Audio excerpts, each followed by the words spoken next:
महाराज जी, क्योंकि हमने महाभारत में भी ऐसा सुना है कि 100 पुत्र थे, लेकिन उसके पीछे की कथा भी हमने सुनी है कि वो फल खा के और शायद पुत्रों की प्राप्ति हुई थी। मेरे पहले का ये कुतर्क हो जाएगा, इसलिए मैं छोड़ देना चाहती हूँ। नहीं, कोई कुतर्क नहीं। इस प्रश्न को आपने हमारी जो बात थी उसी को और आगे बढ़ा दिया, एक और उदाहरण उसमें ऐड कर दिया आपने, धन्यवाद। पहले आप ही कह रही थी कि 2 ही हुए थे, फिर अब आप 100 तक तो आप ही पहुंच गई। आज की युवा पीढ़ी जैसे जैसे आप पढ़ोगी अपना पुराना इतिहास, आपको मिलेगा ये सब।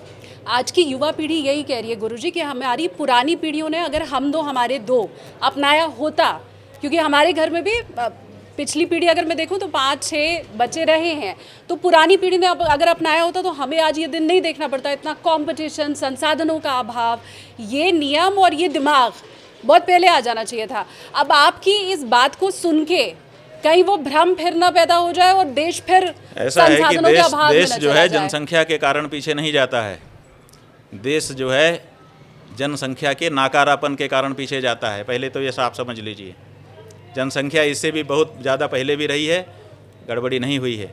जब नाकारापन आपके अंदर आएगा, जब आप आलसी हो जाएंगे, जब आप कुंद होकर के अपने मस्तिष्क का उपयोग करना बंद कर देंगे, तब समस्या उत्पन्न होगी।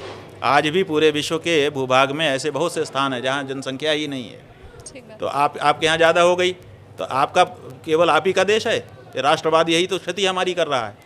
हम पूरे विश्व को क्यों ना अपना माने, और जहाँ पर कम लोग हैं वहाँ पर क्यों ना यहाँ से आउटसोर्स कर दिया जाए लोगों को कि जाओ वहाँ पे बसाओ। कितने देशों में यहाँ के एग्रीमेंट करके गिरमिटिया मजदूर गए हैं और वहाँ जा कर के उन्होंने आज अपनी सत्ता स्थापित कर ली है। तो भारत इस विधा का क्यों नहीं पालन करता है कि जहाँ कम लोग हैं वहाँ पर हम यहाँ पहले पैदा करेंगे, पढ़ाएंगे, लिखाएंगे, उनको भारतीय संस्कार दे देंगे और कहेंगे अब जाओ, अब तुम यहाँ नहीं रह सकते, पूरे विश्व में छा जाएंगे भारत के लोग। क्यों ये नहीं कर सकते हो? इसलिए काम वाम करने का चक्कर हम नहीं स्वीकार करेंगे। हाँ, उसका सदुपयोग करने का स्वीकार कीजिए। आप बेकार की जनसंख्या बढ़ा देंगे तब तो दिक्कत हो ही जाएगी। कमाने वाले 10 लोग आपके घर में हो जाएं और केवल खाने वाले 5 पैदा हो जाएं तो आपका बर्बाद हो जाएगा, और कमाने वाले 100 पैदा हो जाएं। आप इसलिए जिनको पैदा करिए उनको योग्य बनाइए ताकि वो योगदान करें देश को, समाज को और अपने परिवार को। कभी कोई समस्या नहीं आएगी। अब मैं लैंडिंग की तरफ आगे बढ़ती हूँ। मैं लैंडिंग मत करो और ऊंचे ले चलो। मुझे आप ये बताएं, बादल अभी तो बादल ही में है हम लोग। अभी तो बादलों से ऊपर ले चलो। एक जो आपका उद्देश्य है, मुझे लगता है पूरा भारत उससे परिचित है, अब किसी को बताने की ज़रूरत नहीं है कि आप ये चाहते हैं कि गौ माता को राष्ट्र माता का दर्जा मिले। इसके अलावा 2 और बात जो आप चाहते हैं जिनके ऊपर नियम बने, वो बताइए। देखिए, एक तो गाय पशु नहीं है।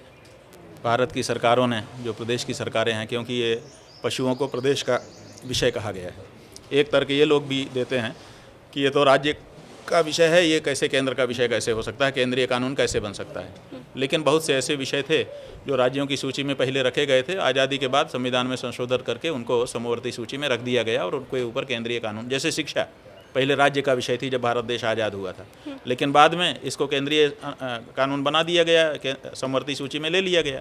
उसी तरह से पहले तो ये गाय वाला जो मामला है, इसको राज्यों से हटा करके केंद्रीय उसमें ले लेना चाहिए, समवर्ती सूची में डाल देना चाहिए और इसको माँ के रूप में दर्ज करना चाहिए।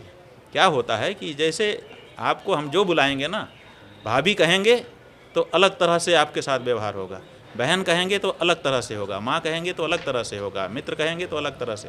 जो शब्द हम जिसके लिए प्रयोग करते हैं उसी के अनुसार फिर हमारा सारा व्यवहार परिवर्तित होने लग जाता है। जब बच्चा बचपन में ही पढ़ता है कि काऊ इज एन एनिमल, तो उसके मन में एक अलग भावना आती है, और जब वो पढ़ता है कि गाय हमारी माँ है तो अलग भाव आता है। तो पहले तो ये करने की ज़रूरत है, जो भारतीय संस्कृति के भी अनुरूप है, भारतीय इतिहास के, धर्म सबके अनुकूल है। भारत की जनता के मन में भी यही है। तो आप जी गौ माता कह करके बुलाते हैं, गाय पशु कह करके कोई नहीं बुलाता। दूसरी बात यह है कि जब आप माँ कह करके बुला देंगे तो सरकारों की भी दृष्टि बदलेगी, जनता की भी दृष्टि बदलेगी। उसके बाद गाय के बारे में अधिग्रहण की ज़रूरत है। जो भी गायें होंगी वो देश की होंगी, व्यक्ति की नहीं हो सकती हैं। तो जब व्यक्ति की नहीं होंगी तो जिसको चाहिए होगी वो लिखा पढ़ी करके लेगा, अपने यहाँ रखेगा और सुरक्षित वापस देना पड़ेगा या उसकी समाचार सुरक्षित वापस करना पड़ेगा। तो एक भी गाय का इधर उधर कुछ नहीं हो सकता है। तो हम ये चाहते हैं कि ये 2 काम कर लिए जाएं। मोदी जी कर पाएंगे लगता है? मोदी जी कर दें, अच्छा है। इस समय उनके हाथ में ताकत है, ड्राइविंग सीट है। वो चाहें तो चढ़ा दें ऊंचाई पर, नहीं तो इतिहास तो क्षमा नहीं करेगा कि इतना मौका भी मिला था तब भी तुम नहीं कर पाए। हम कहते हैं कि अब गिरने ही वाले हैं, ऐसा कभी कभी लग रहा है, हिचकोले लग रहे हैं ना, जैसे आपके प्लेन में भी लगता है कभी कभी अचानक आज जब भी कई बार टर्बुलेंस आया। बादल वदल आ जाते हैं तो हो जाता है टर्बुलेंस। तो कभी कभी उनके टर्बुलेंस आ रहा है। तो अगर कहीं गिर ही रहे हैं तो एक अच्छे बहाने से गिर जाएं कि हमने तो गाय का काम किया था, लेकिन वो करें तब ना, उनकी इच्छा शक्ति हो तब ना। यही तो समस्या है कि इच्छा शक्ति का ही अभाव दिखाई देता है। वो कर दें। अभी भी देखिए मोदी जी किस चीज़ के लिए याद किए जाएंगे, ये वर्तमान अलग वस्तु होती है। धारा 370 के लिए धारा याद किए जाएंगे, 370 धारा 370 के साथ हम लोग राम मंदिर के लिए याद किए सुनिए, जाएंगे। राम मंदिर के लिए बिल्कुल याद नहीं किए जाएंगे क्योंकि उनका कोई योगदान नहीं। जिस सन में 9 नवंबर को फैसला आया था ना, उसी सन में 1 जनवरी को उनका वक्तव्य निकाल के देख लो। 1 जनवरी को उन्होंने देश के नाम संबोधन किया था और उन्होंने कहा था कि राम का मंदिर हमारे लिए वो नहीं है। आप लोग तो नहीं निकालते, हम लोग तो सब सुने रहते हैं। उसी सन में 2019 में 1 जनवरी को उन्होंने देश के नाम जो संबोधन किया था उसमें राम मंदिर के बारे में क्या कहा था सुन लो। उनका कोई योगदान नहीं है, उसके लिए बिल्कुल याद नहीं किए जाएंगे।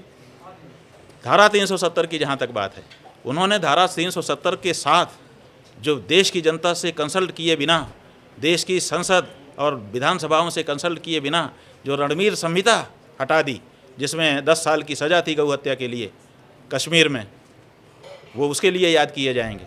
उन्होंने ये ब्लंडर किया है हिंदुओं के साथ कि वहाँ पर जो गौ रक्षा का, कोई देश की सरकार आज़ादी के बाद ऐसी नहीं आई जिसने गौ हत्या बंदी कानून कहीं पर हो और उसको हटाया हो। ये मोदी जी हैं, तो मोदी जी को उस रूप में हम लोग याद रखेंगे। ये नहीं करना चाहिए था। कौन सी अच्छी याद है उनके साथ? अभी भी ये मौका है कि वो गौ माता को राष्ट्रमाता घोषित करें ताकि कम से कम इस बात के लिए याद किए जाएं हम हिंदुओं के द्वारा। अभी उनके पास अवसर है। अवसर है, ये गुरुजी ने तो चेता दिया है। अब सुनने वाले उधर बैठे हुए हैं, कार्य करने वाले उधर बैठे हुए हैं, वो कितना इस पर करते हैं कार्य वो समय बताएगा।